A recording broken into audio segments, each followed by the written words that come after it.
बच्चों, आज हम लोग पढ़ेंगे सीखें गणित कक्षा 6 की अभ्यास कार्य पुस्तिका। आज का टॉपिक है पुनरावृत्ति से जोड़। पहला क्वेश्चन है, निम्नलिखित प्रश्नों को हल कीजिए। बच्चों ये देखिए, इसमें जोड़ना है आपको। तो जोड़ आपने सीखा है, आप इसको जोड़ लीजिए। 3 में 2 जोड़ेंगे 5 आएगा। 8 में 8 जोड़ेंगे बच्चों कितना आएगा? 16। 16 के 6 हो जाएगा, 1 हासिल। 4 में 3 जोड़ेंगे 7 होगा और 1 हासिल, मिला के कितना हुआ बच्चों? 8। 7 और 6 जोड़ेंगे कितना आएगा बच्चों? 13। 13 के 3 हासिल 1। यहाँ पे देखिए बच्चों, ये ऊपर हासिल लिख देना चाहिए आपको, इजी रहता है, भूलता नहीं है। तो 7 3 कितना हुआ बच्चों? 10 और 1 11। इस प्रकार ये सब आप जोड़ कर लीजिए बच्चों। जोड़ आपको पहले से आता है, मैं मान के चल रही हूँ कि आपको।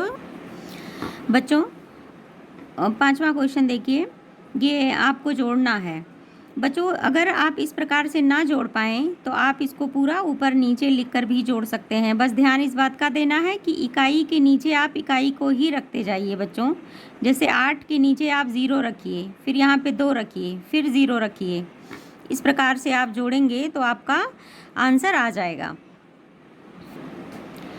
प्रश्न नंबर 2, मोहन के पास 1840 तथा सोहन के पास 1530 है, तो दोनों के पास कुल कितने रुपए हैं? तो बच्चों मोहन तथा सोहन के पास कुल रुपए पता करने के लिए इन दोनों को आप जोड़ लीजिए। देखिए 1840 और ये बच्चों 1530 जोड़ लीजिए। 0 4 3 7, 8 5 13 के 3 हासिल 1। बच्चों ये 1 1 2 और 1 हासिल मिला के 3। अगला क्वेश्चन है, एक दुकानदार ने मार्च माह में रुपए 1500 का पेन, रुपए 18,000 की कॉपी, रुपए 10,000 की किताब तथा रुपए 2500 2,500 की स्टेशनरी बेचा। दुकानदार ने कुल कितने रुपए का सामान बेचा?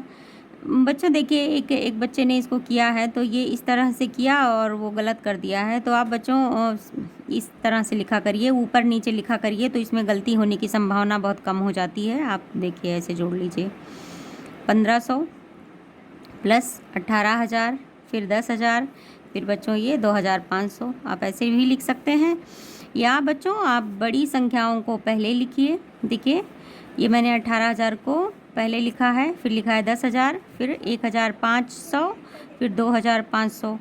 बच्चों इस बात का हमेशा ध्यान दीजिए कि इकाई को आप इकाई के नीचे लिखते जाएंगे तो गलतियां नहीं होंगी। ये देखिए बच्चों, 0 0 5 5 जोड़ेंगे 10, 10 के 0 हासिल 1, 8 1 9 और 1 10, 2 12 के 2 हासिल 1, 1 1 2 और 1 हासिल 3। तो बच्चों टोटल दुकानदार ने कितने रुपए का सामान बेचा बच्चों? 32,000 रुपये। अगला क्वेश्चन है, रिक्त स्थानों की पूर्ति कीजिए। इसमें पहला है बच्चों, इसको थोड़ा ध्यान दीजिए।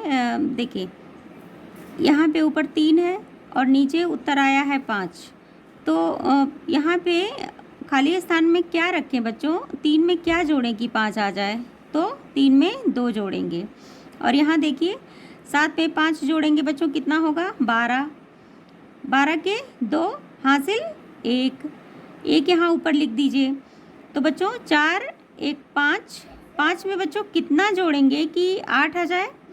तो बच्चों यहाँ पे 3 लिख देंगे। 5 में 3 जोड़ेंगे तो 8 आ जाएगा। और यहाँ देखिए बच्चों, ये 8 है, हासिल तो बचा नहीं था, तो इसलिए बच्चों देखिए 3 में अगर 0 जोड़ेंगे तो यहाँ पे कितना आएगा? 3। और 9 में 2 जोड़ेंगे तो कितना आएगा? 11।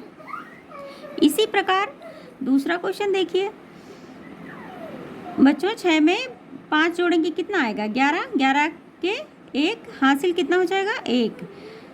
तो 4 और 1 मिला के कितना हुआ बच्चों? 5।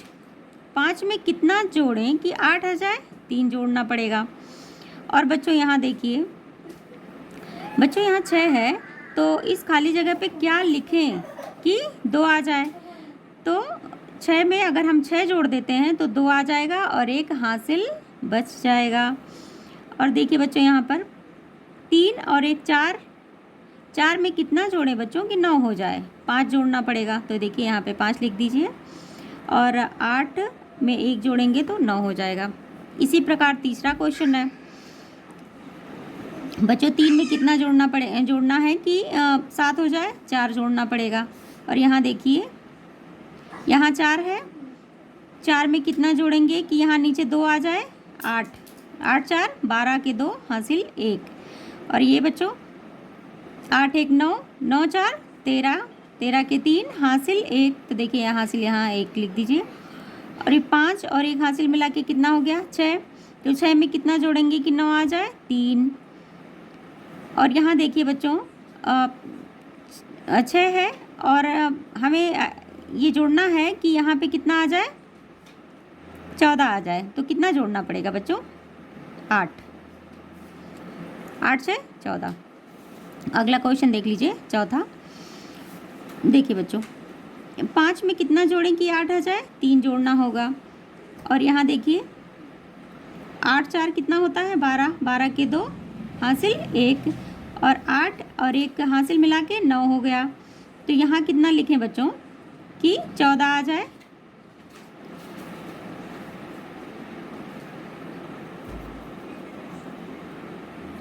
तो बच्चों यहाँ पे 5 लिखना होगा। 5 9 5 14 के 4 हासिल 1, हासिल 1। तो बच्चों यहाँ देखिए 5 लाना है हमें, तो 1 में कितना जोड़ना होगा कि 5 आ जाए? 4। अब यहाँ देख लीजिए 4 है और हमें लाना कितना है? 7। तो इस खाली जगह पे क्या लिखना होगा? 3, 4 3 7। अगला क्वेश्चन देखिए पांचवा। एक उच्च प्राथमिक विद्यालय के 2 कक्षों के निर्माण में 13,274 ईंटें, एक शौचालय बनवाने में 1,594 ईंटें तथा रसोई घर बनवाने में 2,058 ईंट लगी। इस जानकारी के आधार पर निम्नलिखित प्रश्नों के उत्तर दीजिए। का विद्यालय की कक्षाओं, शौचालय एवं रसोई घर के निर्माण में कुल कितनी ईंटें लगीं? तो आपको टोटल बताना है बच्चों, तो आप सिंपली इसको जोड़ दीजिए। कक्षाओं के निर्माण में, शौचालय बनवाने में, रसोई घर में जितनी ईंटें लगी आप इसको लिख के जोड़ दीजिए। अगला प्रश्न है रसोई घर के निर्माण में शौचालय से कितनी अधिक ईंटें लगी? रसोई घर के निर्माण में 2,058 ईंट लगा और शौचालय के निर्माण में 1,594 ईंट लगा। तो किस में ज़्यादा लगा है बच्चों? रसोई घर में देखिए 2,058, तो इसमें से 2,058 में से 1,594 घटा दीजिए, उत्तर आ जाएगा 464।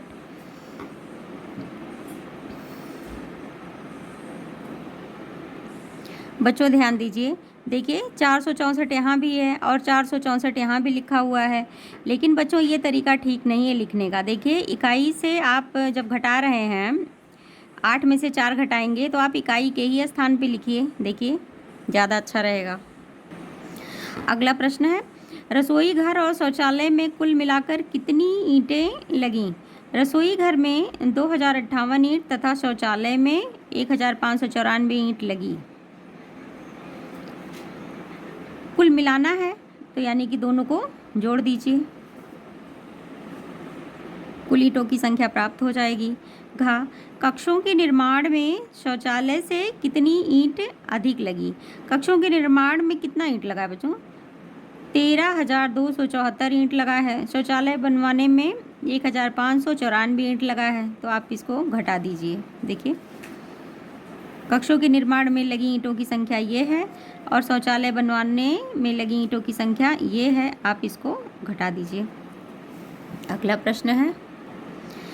प्रश्न है ग्राम प्रधान के चुनाव में विभिन्न प्रत्याशियों को मिले मतों का ब्यौरा नीचे दिया गया है। पहले प्रत्याशी को मिला है 8,134, दूसरे को मिला है 4,036, तीसरे को मिला है 3,578 वोट मिला है। यदि 420 मत अवैध पाए गए तो कुल कितने लोगों ने मतदान में हिस्सा लिया?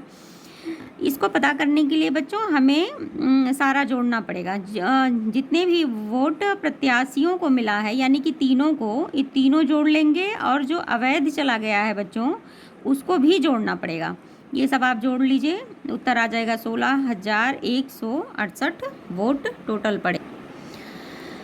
अगला प्रश्न है 4,0,1,2 से बनने वाली 4 अंकों की सबसे बड़ी संख्या कौन सी है? तो 4 अंकों की सबसे बड़ी संख्या,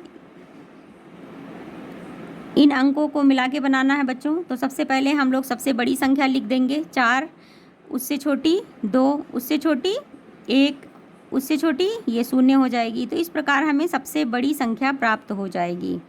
और सबसे छोटी संख्या बच्चों प्राप्त करने के लिए हमें सबसे छोटी संख्या पहले लिखनी होगी।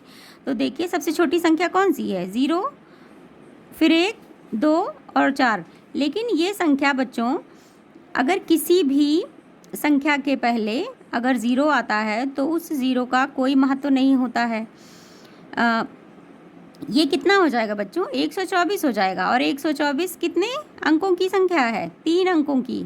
तो ये हमारा सही नहीं होगा। इसलिए छोटी संख्या को प्राप्त करने के लिए हम लोग पहले 1 लिखेंगे, फिर 0 लिखेंगे, फिर 2 लिखेंगे और उसके बाद 4 लिखेंगे। देखिए 1024 1024 गा बनाई गई सबसे बड़ी व सबसे छोटी संख्याओं का योगफल कितना होगा? देखिए सबसे बड़ी संख्या ये है 4,210 और सबसे छोटी संख्या 1,024, दोनों को जोड़ दीजिए। अगला प्रश्न है प्रश्न संख्या 8। एक गांव में कुल 37,854 पुरुष, 23,480 महिलाएं और 15,360 बच्चे रहते हैं। गांव की कुल जनसंख्या कितनी है? कुल जनसंख्या पता लगाने के लिए पुरुषों की संख्या, महिलाओं की संख्या और बच्चों की संख्या को जोड़ना पड़ेगा। तो यहाँ पे आपको कुल